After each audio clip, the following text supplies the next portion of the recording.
As Sarah mentioned, my name is Shannon Lazar, and I'm the Chief Education Officer for Safe Illinois. As we approach our Safe Illinois fundraiser on September 26th in Highland Park, which is dedicated to raising awareness about the root causes of violence and mental health, we are thrilled to offer 2 virtual training sessions focused on emotional resilience and activism.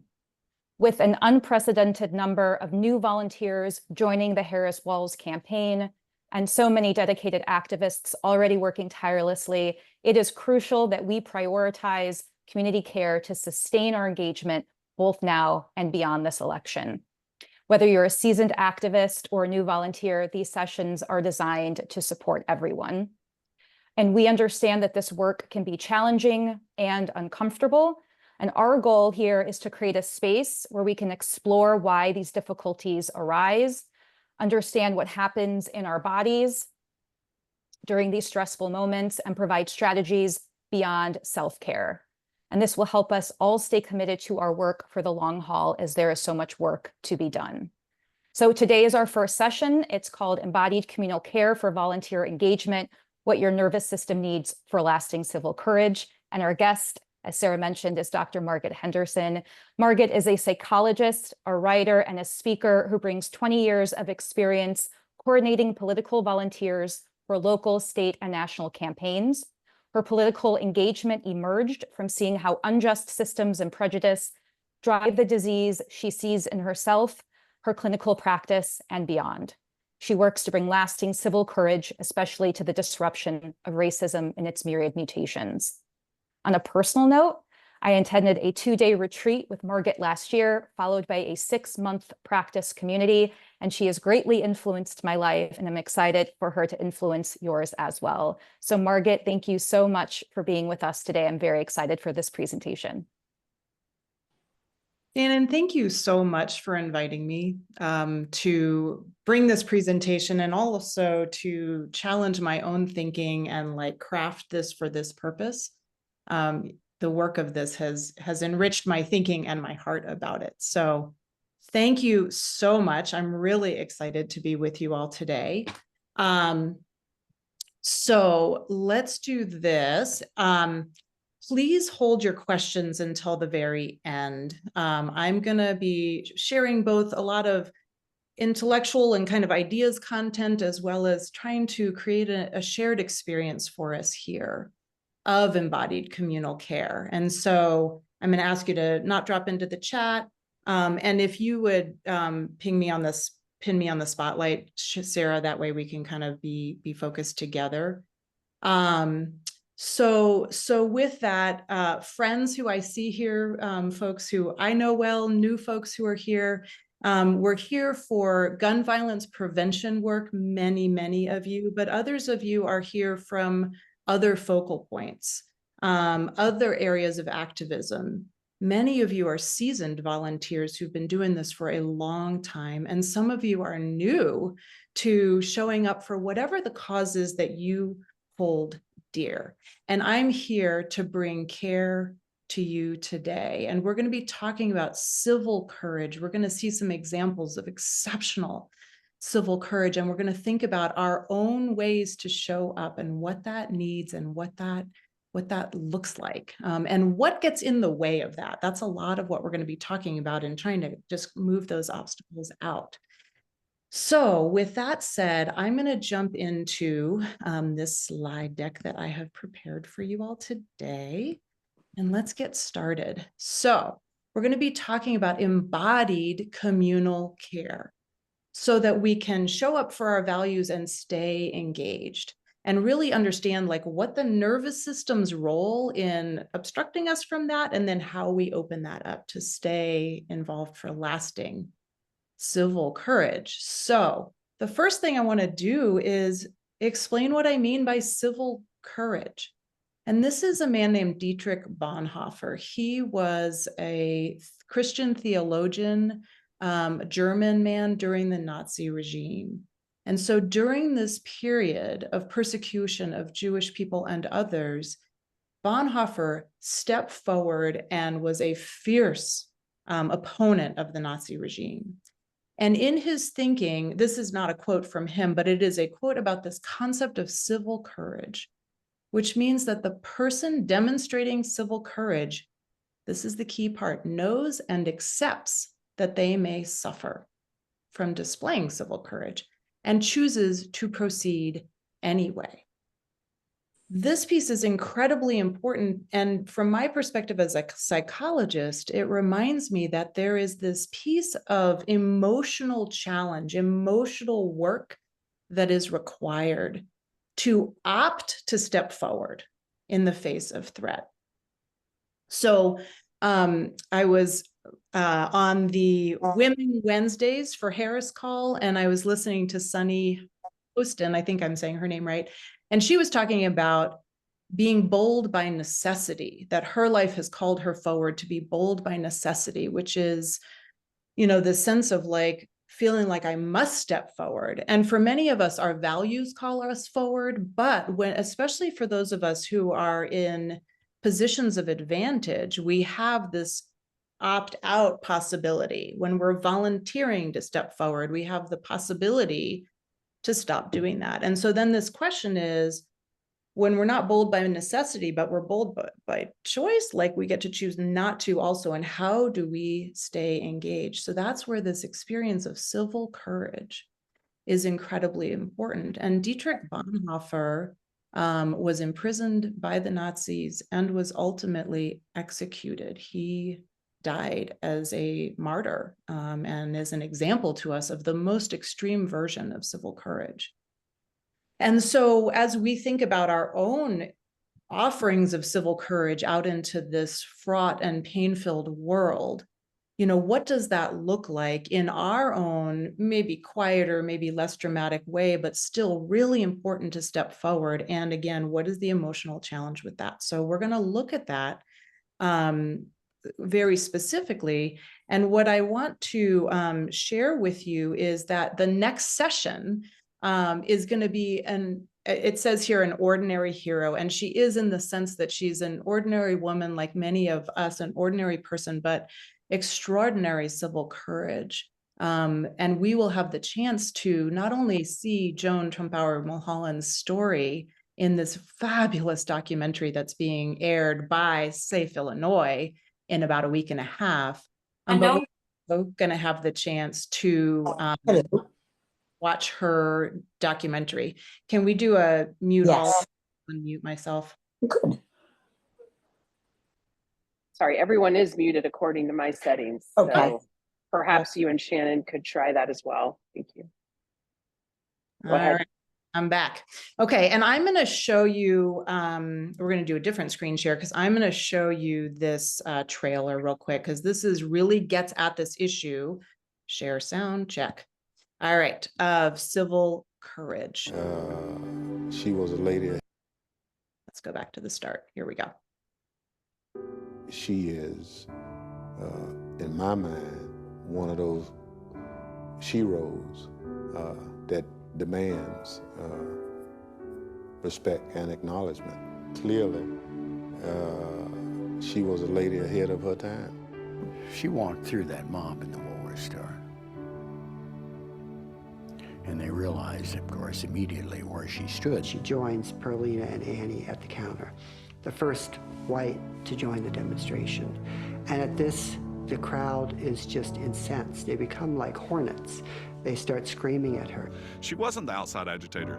She was a white Southerner. She was a white Southern woman. And so for that purpose, she was even more dangerous to the white supremacist power structure. Here's this white Southern woman who's supposed to be protected by the system saying, I don't need this protection and I don't believe in the system. And so that made her incredibly dangerous. And that cell was 50 feet from the death chamber. That's where we were. As far as the state of Mississippi was concerned, we had committed capital crimes. We had no doubt we were going to die. Mississippi was known as the deepest of the deep South, the heart of darkness. Somebody was going to die that summer, and it looked like it was us.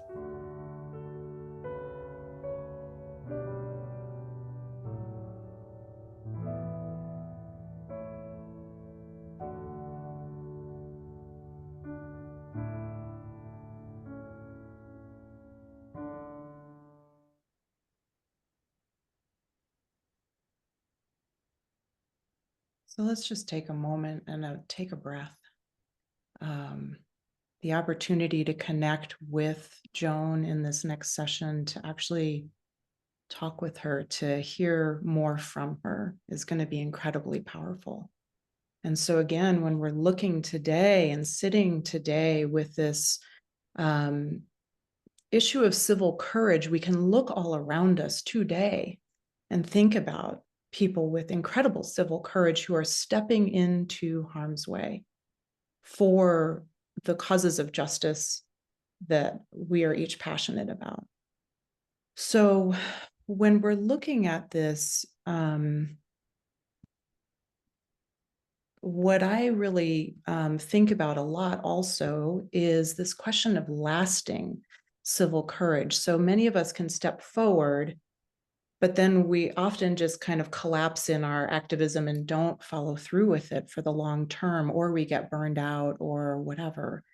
And so for me, I'm thinking back to the Black Lives Matter protests, and this op-ed that was posted right around that time really struck me. And what it was saying was, allies, don't fail us again. Because, you know, certainly in this instance with Black Lives Matter a few years ago, more Americans came out in protest against police brutality than ever had before. More white Americans came forward in more towns, more small towns, more big cities than had ever happened before. And sadly, we do see what happened in terms of the backlash against Black Lives Matter, against DEI broadly, affirmative action. All of this has turned quite sharply in the opposite direction. And so this issue of lasting engagement is really important to understand. What is it that makes us struggle with that, and how do we persevere? And, you know, that is to say, there are also seasons in our lives of like very active engagement, and then times where we pass the baton to someone else. I have to say, I think Liz is on this call, and other people from Women Wednesdays for Harris. Thank you so much for what you're doing there. And as somebody myself who's been involved in political activism and volunteer coordination for 20 years, it is delighting me to just show up and pick up what y'all are putting down, and like how powerfully organized Indivisible and your group is to move the race forward. And so again, we don't always need to like be upfront about things. Sometimes we step back and then we just serve as a volunteer, which I'm super enjoying right now. But this piece of lasting engagement, let's start to think about what it is that makes that tricky. And one of the things is the nervous system. The nervous system is designed to keep us out of harm's way. That's what it's set up for.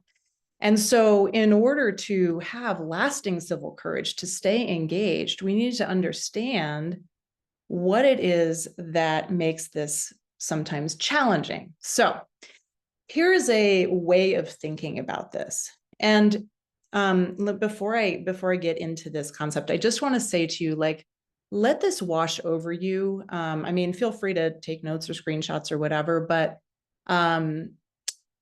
this doesn't need to be like deeply like understood to you'll get the gist of why I'm sharing this with you, and in general, because you're going to see a bunch of different models that I'm offering for your grappling with this. But here we go. So this is my creation of a way of thinking about how to create change. And I introduced this visual, this way of looking at it in my book, which is called From Hope to Habit. And that book is about personal change. It's about like the health habits and whatnot we want to be doing. But this change model comes out of lots of research from lots of different areas, including another one that's really important to me, which is voter behavior and other kinds of group behaviors. So you'll see that this model has broad applicability, which is why I share it with you. But I also want us to look at it today as we're unpacking civil courage. But let's start with kind of some broader examples. So with this model, we start with, we're inspired by something, we're wanting to do something. but we're not quite to the action step, or we're trying to figure out how to get to sustained actionability. And as we build this model out, you'll see that we get more clarity as we build it out, and we get deeper commitment as we grapple with the different stages in this model.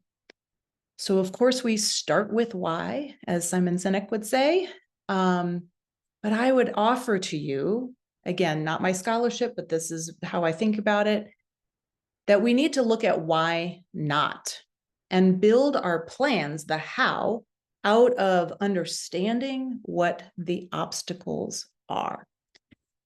And this is very much in alignment with Safe Illinois. You all, when you're looking at these, you call them upstream causes of gun violence, you are looking at the why not. Like you might take an action and there's still not progress or enough progress. Okay, there's some other upstream cause, or I would say obstacle in the way. And as an org, you guys are pulling apart that Gordian knot, like trying to keep opening up these obstacles. The same thing is true with Women Wednesdays for Harris. One of the things, so I've been doing voter organization for 20 years. And, you know, in the old days, we would like get pieces of paper. We would hand people pieces of paper with paper lists. This is old school, right? And talking points. These were like policy level talking points. But one of the why nots that we've discovered just as human beings, but also the research has really shown about persuasion of voters, or in your case of legislators trying to bring that forward, is that talking points bounce off of people oftentimes, but stories really stick. And that for me comes out of what I've learned about deep canvassing, right? Of like how we listen to the story, to what people's experiences are, and how we offer our own stories. And so just 2 days ago, I was delighted to be on the Women Wednesday call where the focus was storytelling.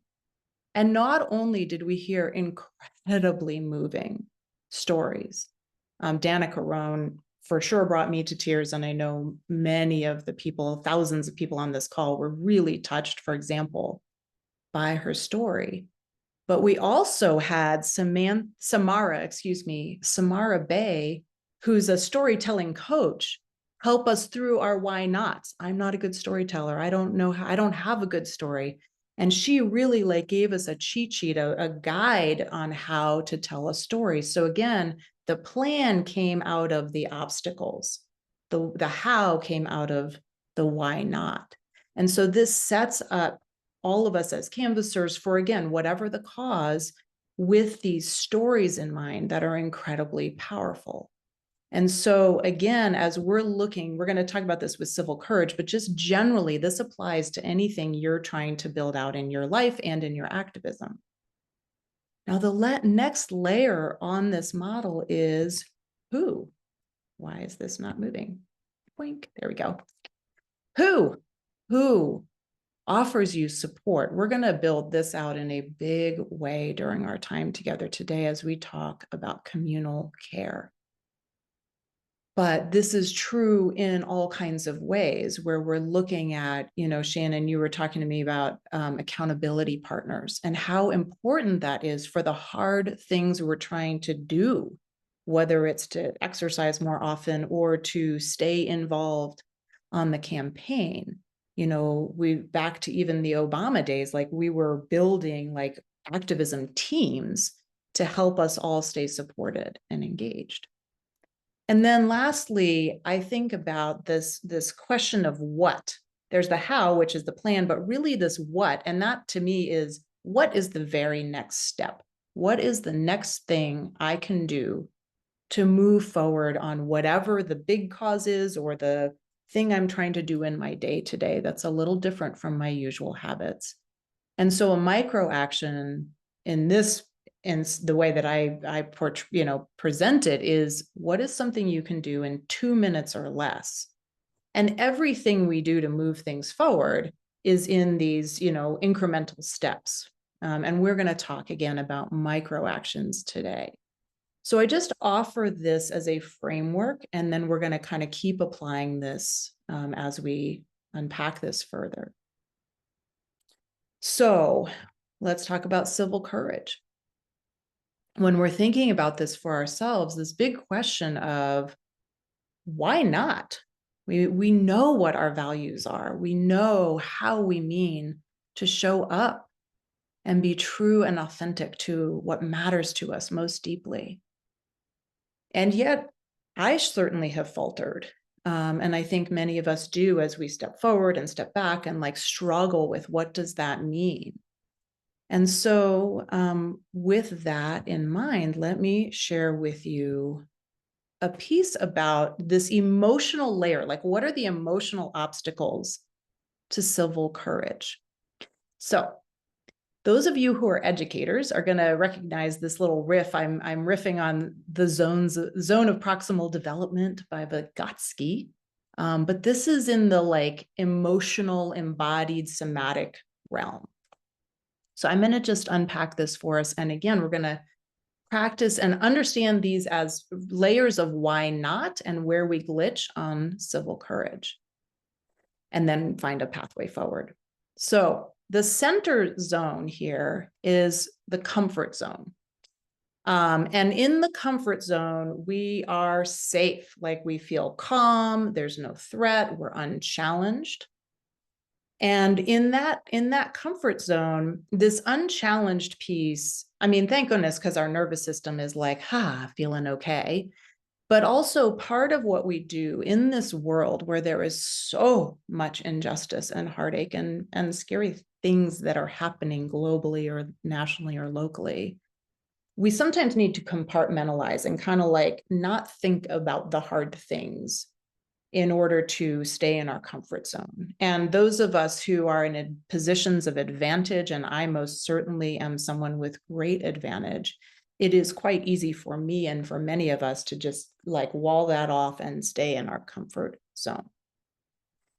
Now, the next layer in this model, the outer layer is the dysregulation zone. And that is this red hot layer where we are feeling threatened, we're feeling unsafe and emotionally overwhelmed. And part of what's happening in that threatened spot is instead of being in our frontal lobes where we're, grounded and feeling comfortable and safe and thinking super clearly, we end up back in the hind quarter of our brain, where our threat response is really activated. And in that circumstance, there are four main, people argue various versions of this, but fight, flee, freeze, and fawn. And so unpacking those, fight is obvious. Like that's the argument at the dinner table. That's people getting very like aggressive, not sometimes physically, right? Like we saw the hornets, like the way in Joan's story where he describes like they just descended on them like hornets. That is the fight response. That's an annihilation level fight response. Destroy the threat. Whew. It's often not like that though. It's often verbal or psychologically aggressive, but it's a charging towards kind of energy. The next level of the dysregulation threat response, or another reaction that people have, and people vary in terms of kind of where they tend to land on this, is the flee response. And that is basically where, imagine the gazelle just like running away as an act of getting to safety. We often run away, hide in our comfort zone, stay compartmentalized, run away from the hard conversations. This is where we shut those kinds of things down. We just don't talk about that sort of stuff. So that's your flee response.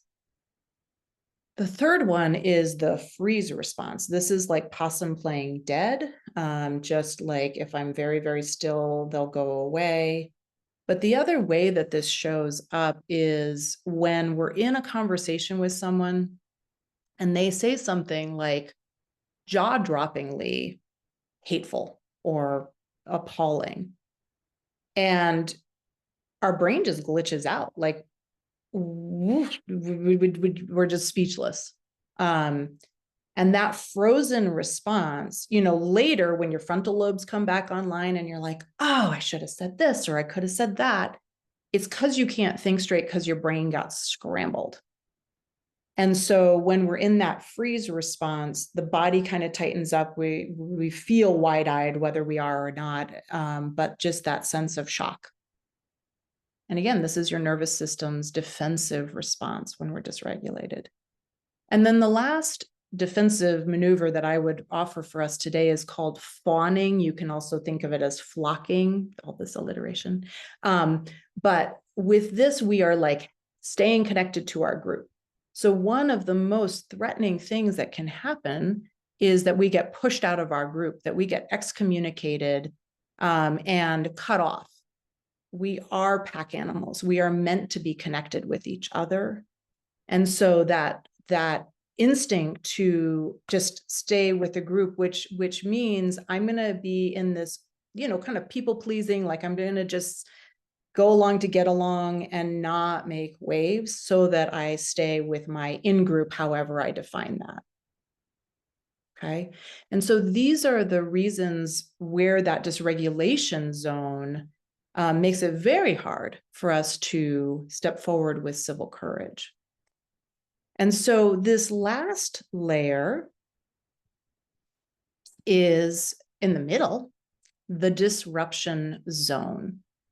And in the disruption zone, I am willing to, again, I'm opting into civil courage, knowing that I may be harmed. I am willing to be emotionally unsettled. And so in that circumstance, I am anchored. And we're going to talk about what we're going to anchor to in a moment, but I'm anchored so that I'm able to absorb the impact, as opposed to, pivoting quickly into my threat response where I'm just kind of like, not functioning from my best self. And in this disruption zone, this is where we're most available for learning, for feedback, for growth.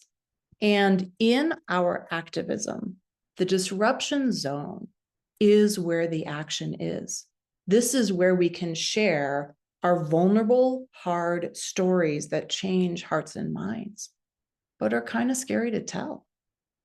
And in this disruption zone, hopefully it gives us the room in our nervous system, we're going to talk about that a lot here coming up, in order to be compassionate with whoever we're in a strained and challenged conversation with, curious about what their experience is, how they see the world, and share with them from a courageous place in that disruption zone where we're willing to be challenged and challenging with each other.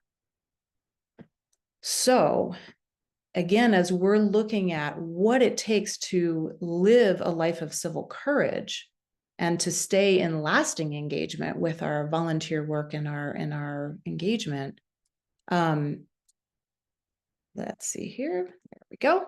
What I would offer to you is that this is part of what makes this hard. So, these visual zones, being able to see this model helps me understand for myself and my own experience, but also as I look at our country, why we're struggling. And so I offer to you that we tend to have a fairly comfy, open comfort zone when we're in our echo chamber of people who agree with us. And we might be really passionate and emotionally charged, but we're talking to the choir, so to speak. We're like talking to other people who see it the same way. So we're not emotionally disrupted by this interaction. And then the hard part is that we've got this really skinny little disruption zone. And this is a generalization. Some of you will have, very developed for lots of different reasons, comfort zones, but you will see that across our country, when we're talking about we have these huge gaping political divides, these rifts that we can't find our way across. It's because when we try to, in general, talk across party lines, what we're finding is that people blow out. People are either very hostile with each other or they're shutting it down and they can't really find their way to moving forward across these divides. And so this is part of what makes the work challenging, because honestly, if, oops, I'm not there yet. If talking within just our people was getting the job done, we'd have the job done, but that's not what's going to make this work, right? So we have to find a way to connect with each other. So with that said, what I would ask of you is to take a moment to think about your own experience and pull up either an actual experience where you've had a really hard conversation with someone, preferably in this area of activism for you, whatever that subject focus is, remembering a hard conversation where either you got dysregulated in one of those 4 ways or the person you were talking to did. And I'm going to just ask you to be with us. I'm going to put the zones up again in a moment, and just to take a moment to remember that and grapple with it within this way of thinking about it and feeling about it. And if you're new to activism or volunteer work, what is it that you're afraid of? You might not have an example, but like in your imagination, when you're like nervously thinking about like knocking on doors or inviting your friends to, you know, the Safe Illinois event, and you're not quite sure how to bring that subject up, or whatever it is, right? When you're thinking about the things that make you nervous about getting on a phone bank, what is it that you're imagining? And so I'm going to put this slide back up and just take a moment. If you were dysregulated, which version of dysregulation do you tend to default into? And if you were able to stay in your disruption zone, especially when someone else was engaging with you in a dysregulated way, how did you do that? How could you tell in your body and in your mind that you were in disruption, not dysregulation? So just take a moment with this, connecting it to your own experience.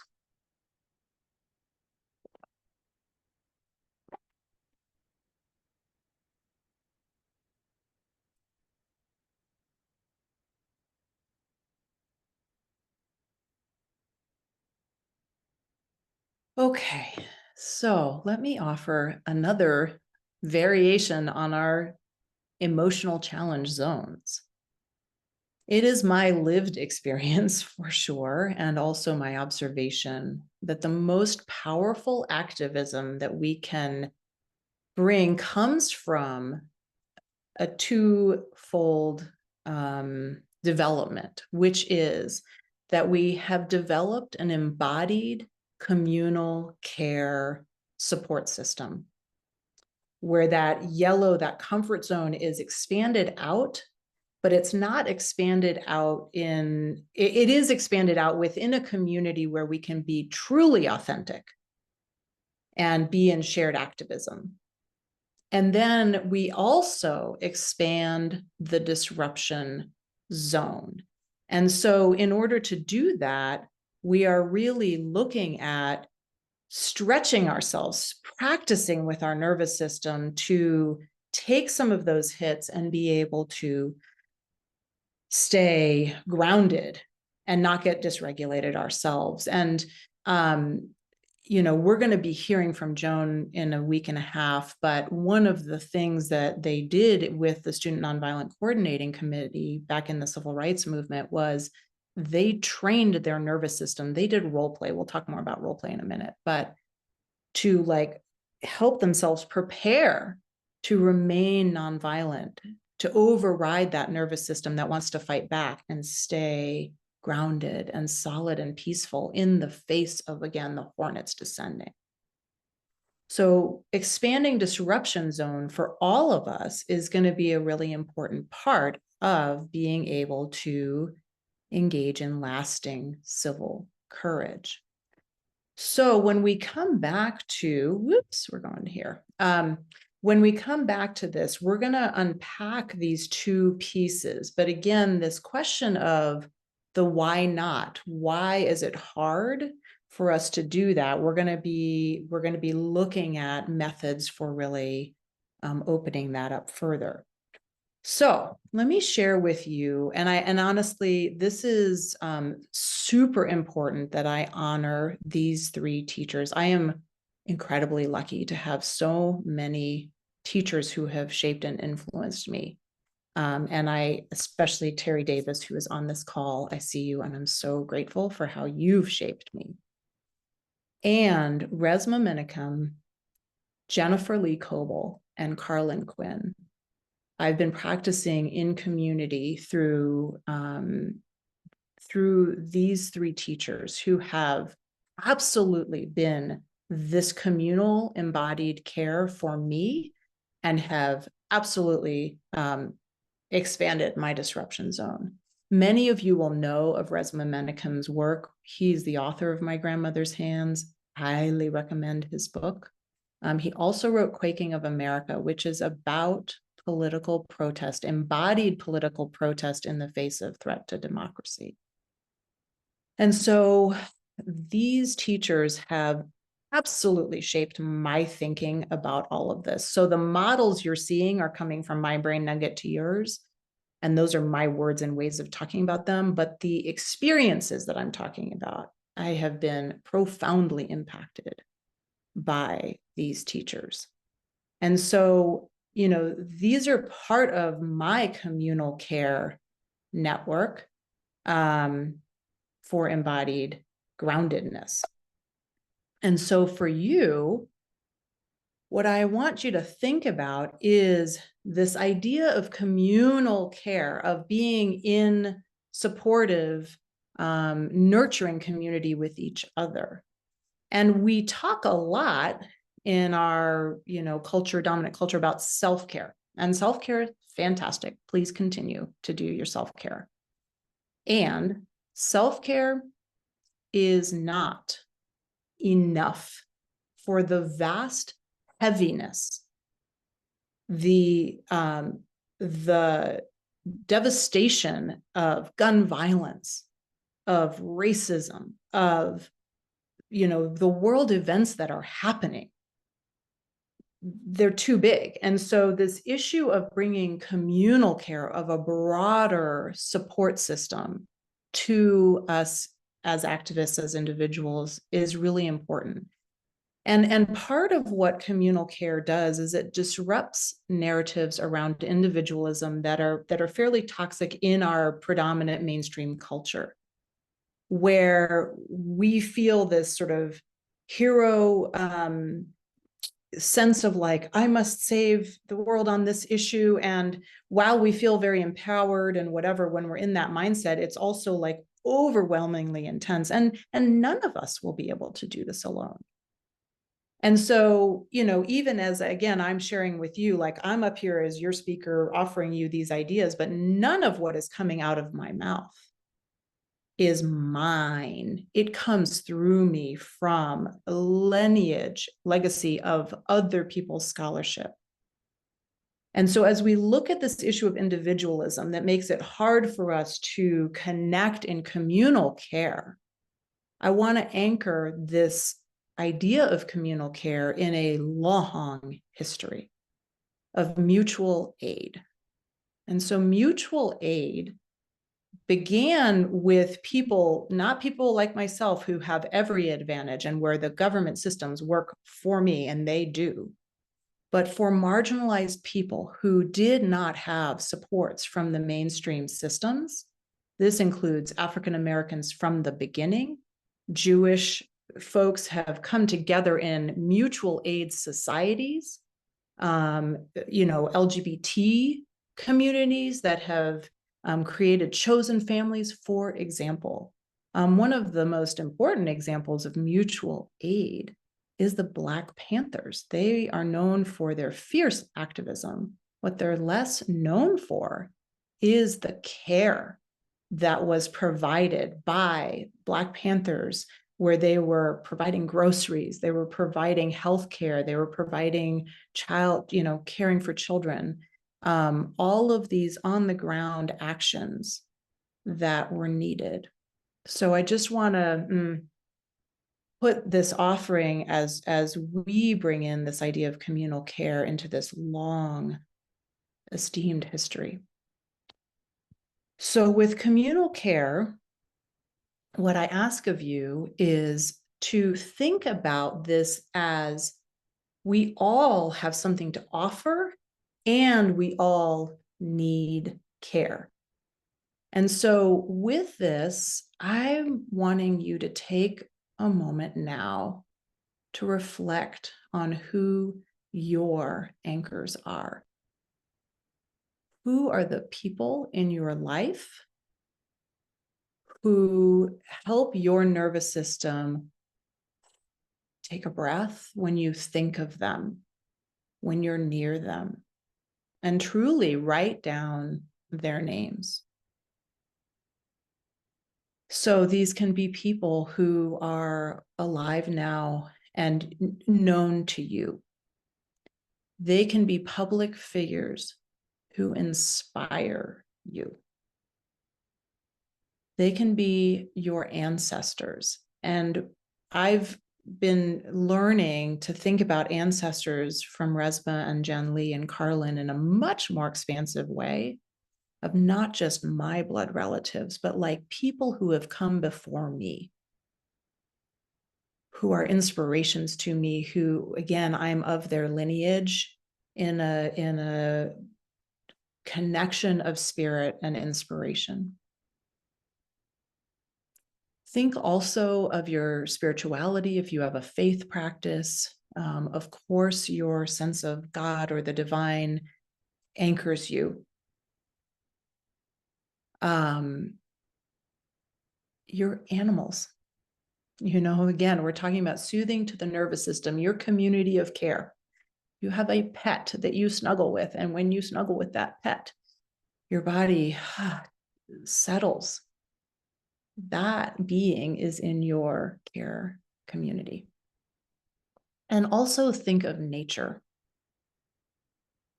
What is it about nature that is grounding for you?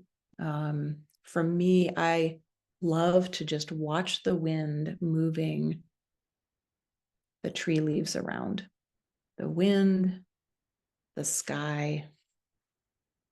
For you, it might be the ocean, you know, but just again, the sense of communal care, bring love and energy around your individual body so that it is distributed. The weight of the world that we all carry on our shoulders is broadly distributed. And so again, as we look at, this is getting into the how, the what, right? The who, but these questions of why not are also tricky, because when we're going to receive care, that requires us to ask for help. Hopefully, we have people who are just intuitive and they know what we want before we can say it. But it's important for us to ask for help. And one of the things that's tricky with activism, with volunteering for a cause, is that we have this dominant paradigm where we think about the helpers and the helpees. And the helpees are the people receiving help. And there's like a dividing line where we're like, we're either a helper or we're a helpee. And boy, does that get hierarchical, right? Like helpers are people in power who have resources to give, and helpees need something and it's vulnerable and hard to, especially when it's hierarchical like that, to receive help. So when we're looking at communal care, we are reminded of our vulnerability, of our needs, and this authenticity to be real about what we need. And especially for those of you who are leaders, who are in this position of power and authority, it is often lonely at the top, right? And that sense of who is there for you? Who is there for you? And so when we're looking at communal care, there's a humility and a tenderness that we have when we're honest about what we need. So again, as you look at for yourself, what are the obstacles? I'm trying to kind of hit some common ones, which is this individualistic mentality. Self-care is the way to go. The difficulty asking for help. Those are some examples of obstacles. And I'm offering some ways to think about a plan that comes out of understanding the unique obstacles that you have to this concept of communal care and mutual aid. Maybe the people around you, you've either not empowered them to be helpful, or they don't have the kind of help that you need or want, or you maybe don't even know what you need or want. So again, just with this issue of communal care, to bring that curiosity for yourself about that. Okay, next, let's talk about this embodied piece. And so I just invite you for a moment to, I'm talking to your brain, and I know I've got a lot of ideas, but really this offering that I am bringing to you means to be for the whole of you. So take a moment now to just check in with your body. For starters, feel the interface between your body and the ground you are standing on, the seat you are sitting on or lying down on, and just feel where you touch the surface. And then just scan your body, head to toe, toe to head, whatever you want to do, checking in to kind of feel what you notice in terms of any tension or where your body is relaxed. And for this purpose, I am not even saying to do anything about it, just to bring awareness. If your body relaxes a little bit with that kind awareness, great, but it's not a demand. It's just an awareness, an observation on this day, on this moment. And let me help you kind of think about why this piece is so important. Amelia and Emily Nagoski are brilliant women who have written a couple books, but this one is one I really want to bring to your attention. Especially for seasoned activists, it is tiring. And I will just say, you know, whether you've ever experienced a period of burnout, I am here to say I have been at times truly wrecked physically by the exhaustion of the burnout that I've pushed myself through, in particular after the 2008 Obama campaign, but also since then. And so Amelia and Emily have a very powerful way that they helped me to understand this that I want to share with you. And what they put in their book, which I thought was so spot on, is that the body only speaks body language. And so we really do need to be thinking about what are the embodied forms of stress relief that we need to bring for our work as sustained volunteer engagement. And Amelia and Emily make this distinction, which is that the stressor, which is the situation, the thing that is stressful, is separate from the physical stress in the body. And so, for example, a stressor is, you know, the awareness of gun violence, the stress of pulling this campaign together for the upcoming election, the project that you're working on at work, the tough conversation. Those are the things out there that happen. And that's separate from the physical experience of stress in your body. And part of why that separation is really important is twofold. One is that you can check the box, you can get that stressful situation. And part of how we handle our stress is we try to fix the thing that is stressing us out. So we try to deal with the circumstance. And sometimes we can deal with it and we get the project done, or we win the election or whatever, and the situation is handled. But the problem is, until we speak body language and handle the stress that has been building in our bodies, We can be there on election night and come out of that and just be like, okay, why am I so in my body? Like, because we haven't spoken body language to the body. The body doesn't know that the project is done. And so this piece is really important to realize that we also have to attend to the physical realm. The second reason that this distinction is really important is that some of these stressors will not be resolved in our lifetimes. They are so big and so gnarly and so hard that they're not likely to be resolved in our lifetimes. And so, or this week or this day or whatever the thing is. So the good news is that the stressor can still be out there and we can bring care to our bodies, prevent burnout, have a more sustainable way of engaging, even while the thing we're tackling is very much in process. So let's talk about what does it mean to speak body language to your body? So, for example, this is like back to high school or Bio 101, that your nervous system has a lot of parts, but two aspects of the nervous system. There's the sympathetic nervous system, and that is the part of your nervous system that's like processing, taking information and saying, okay, do something. That's that threat response, sympathetic nervous system. The other part of the nervous system is called the parasympathetic nervous system. And that is the like all clear signal. That's the like, it's okay, I'm safe. There's nothing happening right now that's actual physical threat, emotional threat, I'm okay. And as that slide said, to exhale slowly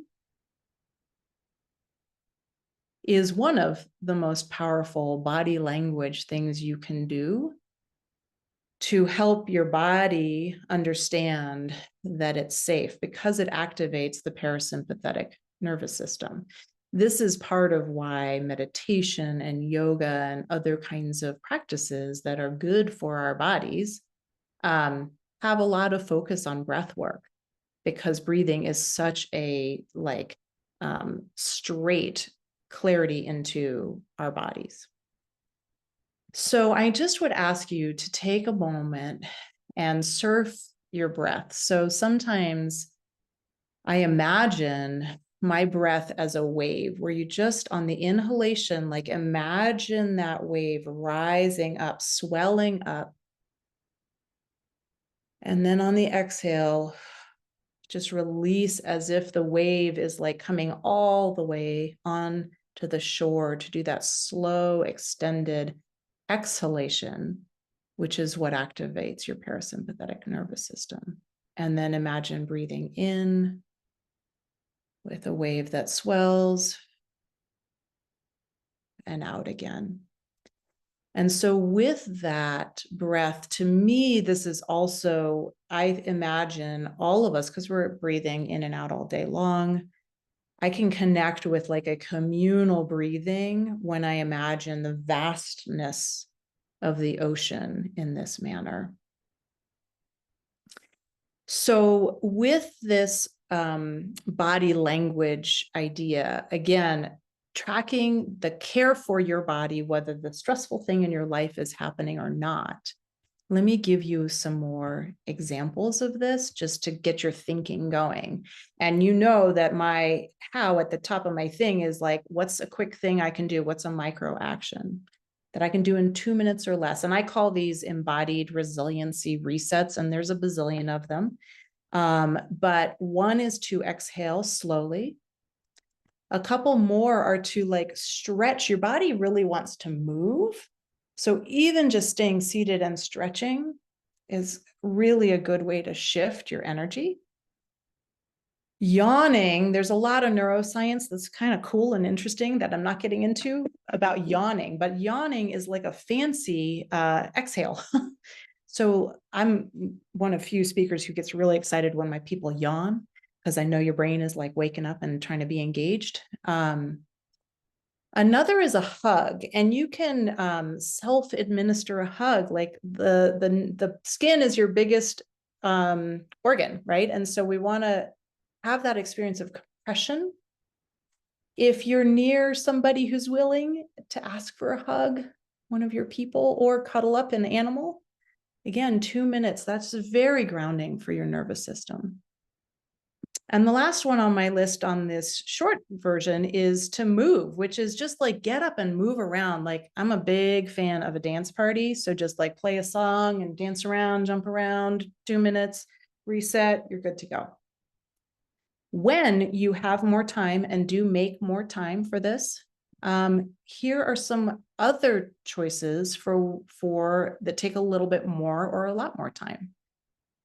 So meditation, you know, if you're into following your breath with an exhale, meditation's very powerful. Yoga, these are things you can do in community, right, with other people. Sleep, if you're yawning a lot, think about your sleep. And okay, another moment here. I love Tim Walls. Tim Walls, one of my new favorite people. Agree with almost everything he says, but the "you can sleep when you're dead" thing that he's talking about, please don't, please don't. Pay attention to your sleep. Your body needs sleep. And sometimes when we're shoulder to the wall, pushing really hard, working really hard, our nervous system gets so jacked that we're really like tired, but wide awake and can't settle down.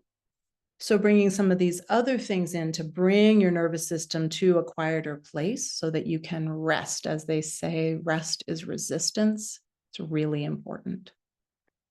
And then, you know, the other two on this slide are to connect more deeply, right? Go for a walk with a friend, have a long talk on the phone, like be with your people, and exercise. And exercise doesn't need to be hardcore, like really, you know, going to the gym or anything. Walking, your body loves to walk. If you need to sit in your chair and mobility is hard for you, move your body in whatever way you can, just to be able to like get that blood flow a little going a little bit to kind of clear the gunk out and take care of your body. I'm gonna put one more thought in here for meditation. Justin Michael Williams is also one of my beloved teachers. I've been very lucky to study with him virtually for several years, but also in person. And his book, Stay Woke, a meditation guide for the rest of us, is beautiful. The print copy is beautiful. The audio is lovely with his voice. But what he's getting at here when he says the rest of us, he's talking about us in our lives, like in the realness of our lives, where it can be kind of hard to get into some kind of meditation routine. And he teaches this approach called freedom meditation, which is liberating from these kind of like rigid ways that meditation can be thought of. And he is integrating our social justice activism in freedom meditation as well. So just really want to recommend that. And part of why meditation is really important is, and we're going to talk in a minute about expanding the disruption zone, but part of why meditation is important is because it cultivates this capacity to be in disruption where my body is activated, but I'm able to observe it and do something to be with it. That's what meditation is all about. Or my thoughts are getting scrambled, but I'm able to step back and see that my thoughts are going this way and take a breath and be grounded. So meditation and mindfulness practices are part of informally what we're doing when we're expanding our disruption zone. So that's just a resource for you to be thinking about. Okay, so for you, when you're thinking about embodied care, what are your obstacles? Lots of us are so kind of like in our culture that so rewards thinky, smarty stuff. Like we're just not connected in our bodies. I certainly wasn't for a long time. So maybe that's an obstacle for you. What makes it challenging? Maybe it's I don't have time. So again, make it smaller. Weave it in, go for a walk while you're on a phone call for work if you have to, or something like that. But again, to just personalize this for you, to be considering your own unique obstacles. So we've got this sense of embodied communal care. And let me just close with a couple of thoughts about expanding your disruption zone. And if we're going to expand our disruption zone, we need to practice. One of Resma's big teachings is to get reps in, to like move the nervous system and help it develop this capacity to do this not instinctive thing of staying in harm's way.